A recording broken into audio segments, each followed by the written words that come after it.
Seja muito bem-vindo ao Cantinho Teológico. Meu nome é Gustavo Luiz. Eu estou dando continuidade à temática sobre dons espirituais. Já vimos o versículo 1, 2. Agora vamos para um versículo dificílimo, que é o 3. Portanto, vos quero fazer compreender que ninguém que fala pelo Espírito de Deus diz: Jesus é anátema. E ninguém pode dizer que Jesus é o Senhor, senão pelo Espírito Santo. Como eu disse, é um texto bastante difícil, que eu faço até mesmo uso de alguns materiais para tentar explicar este teor conforme destaque.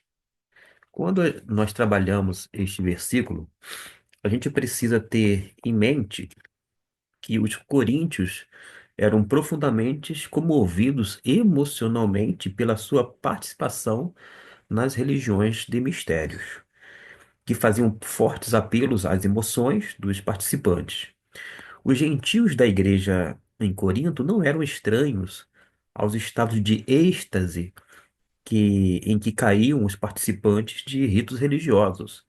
E não obstante eles terem sido comovidos emocionalmente, eles se desviavam para os ídolos mudos, é o que nos diz o versículo de número 2.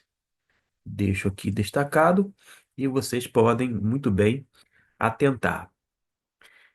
Se eles eram comovidos emocionalmente aos ídolos mudos, eles não se voltavam para o Deus vivo. É o que nós observamos até então, antes, naturalmente, da conversão deles.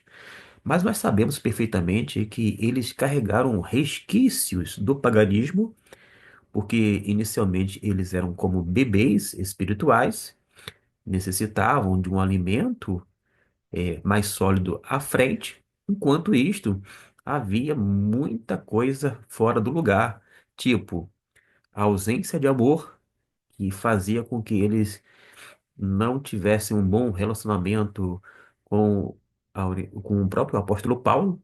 Havia partidarismo, era uma igreja rachada, isto é, dividida. Nós temos várias questões relacionadas à carne, aos ídolos mudos, a questão, inclusive, no tocante à ressurreição.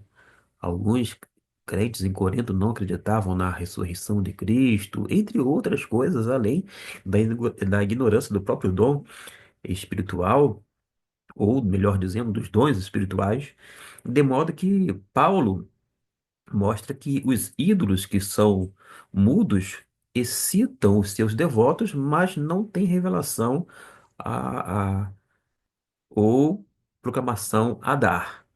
Paulo, então, vai mostrar quem desviou os coríntios. Quem é que desviou os coríntios nas suas práticas até então? Eles se desviavam quando se desviaram do Deus vivo. Quando diz, vós bem eres gentios, levados aos ídolos mudos, é porque, na verdade, eles tinham se desviado do Deus vivo. Mas, quando a gente se depara, como eu disse, com esse versículo 3, nós temos observado uma dificuldade na questão da interpretação. O versículo 3 é muito difícil porque ele indica um problema existente em Corinto.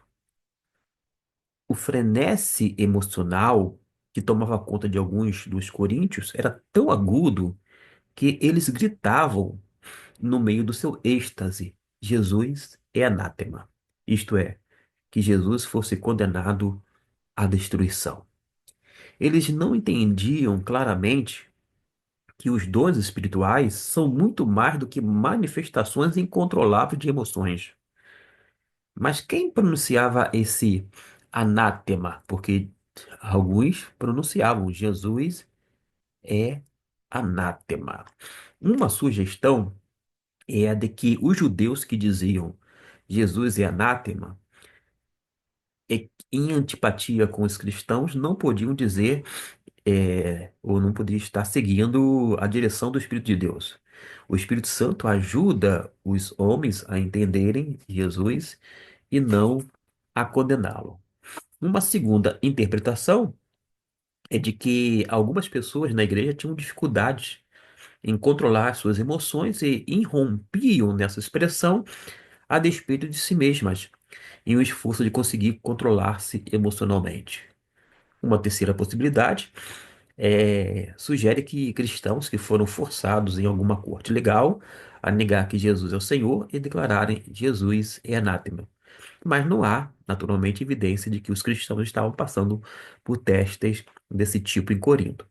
Um quarto ponto de vista é que Paulo estava tratando de extremos hipotéticos.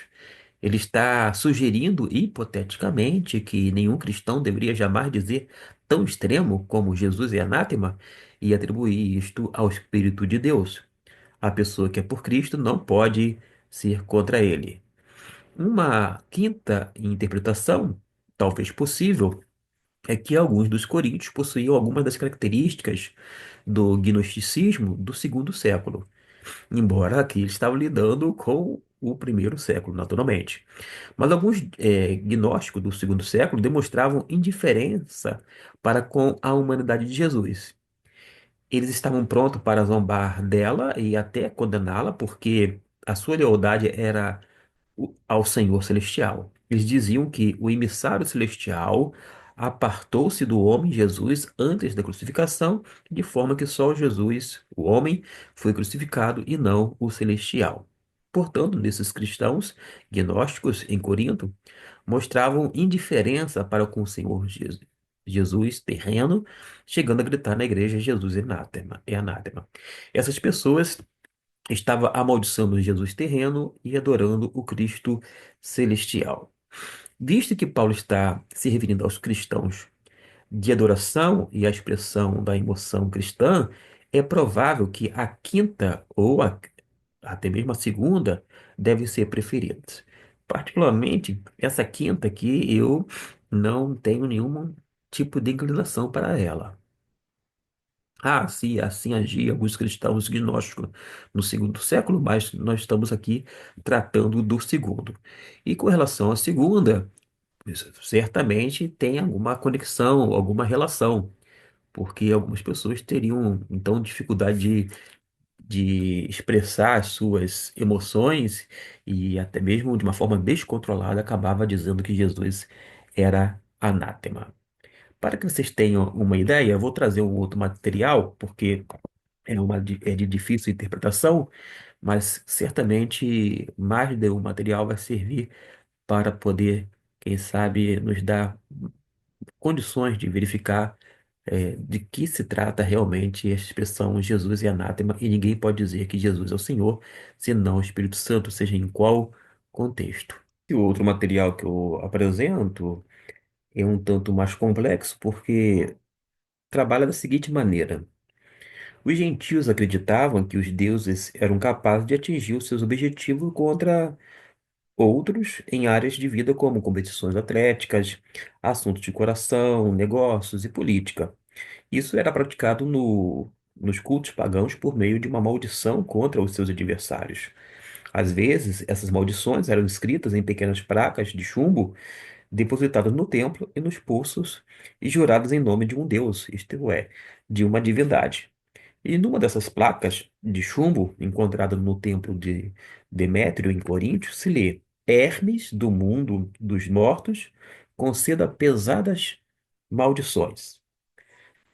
Desta forma, anátema, Jesus, pode ser traduzido como Jesus é uma maldição ou Jesus conceda uma maldição, pois as duas palavras estão literalmente são literalmente, né, anátema Jesus. Como é que você percebe isto? Porque nós temos aqui, ó, anátema Jesus. Ao pé da letra é isto. Anátema Jesus. No grego, só para que você tenha uma compreensão. A partir disto, o que que ele sugere? Neste caso, estariam os cristãos de Corinto usando o nome de Jesus como uma maldição, como os que faziam os pagãos com seus deuses. É uma possibilidade, segundo o autor deste comentário. Sendo que ele faz uma outra colocação. Estari- é, Estaria Paulo dizendo que nenhuma pessoa que falasse pelo Espírito de Deus amaldiçoaria os outros com anátema de Jesus, com finalidade de prejudicá-los? Apenas os conduzindo pelo Espírito afirmam que Jesus é o Senhor. Dos cristãos se espera que usem seus dons para a bênção e bem-estar das outras pessoas. Logo, são mais possibilidades. E uma terceira e última, de um outro material, eu quero apenas mencionar, me deter nesse versículo 3, que diz assim: quando Paulo introduziu o assunto dos dons espirituais, ele declarou que ninguém que fala pelo Espírito de Deus diz Jesus é anátema e ninguém pode dizer que Jesus é o Senhor senão pelo Espírito Santo. Poderia ser que algum coríntio, num esforço humano de reproduzir o dom de falar em línguas, tivesse feito um outro arranjo e pronunciasse certas sílabas com o efeito total de realmente dizer que Jesus era maldito ou anátema? Há uma notável semelhança entre maldito, porque a palavra maldito, deixa eu ver aqui, é anátema, conforme está grafado aí. E o nosso Senhor vem, quando fala assim, ora vem Senhor Jesus, o nosso Senhor vem, a palavra literalmente é maranata. Tem uma certa semelhança em certos sons. Anátema, maranata, em termos, em certos sons. E alguém falando grego talvez tenha tentado simular a última frase aramaica, né, que é maranata, com um arranjo faltoso e dito anatamar. É uma possibilidade? Sim. Assim ele teria estado chamando a Jesus de maldito ou anátema em vez de declarar a sua vinda. Nesse sentido, Jesus é maldito, em vez de dizer Jesus é anátema, ele queria dizer que Jesus é anatema, ou seja, uma oferta votiva, porque pode dizer, se tivesse ali, ó, Jesus, eu pronunciasse, no caso, Jesus anatema, Jesus é uma oferta, esta é a ideia.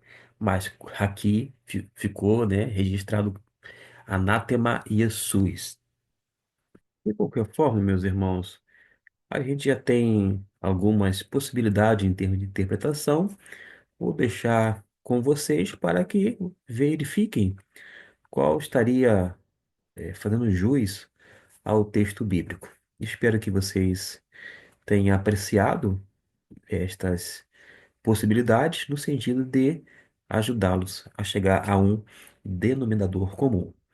Ciente de que, no versículo 4 em diante, a gente vai ter já várias informações sobre os dons espirituais.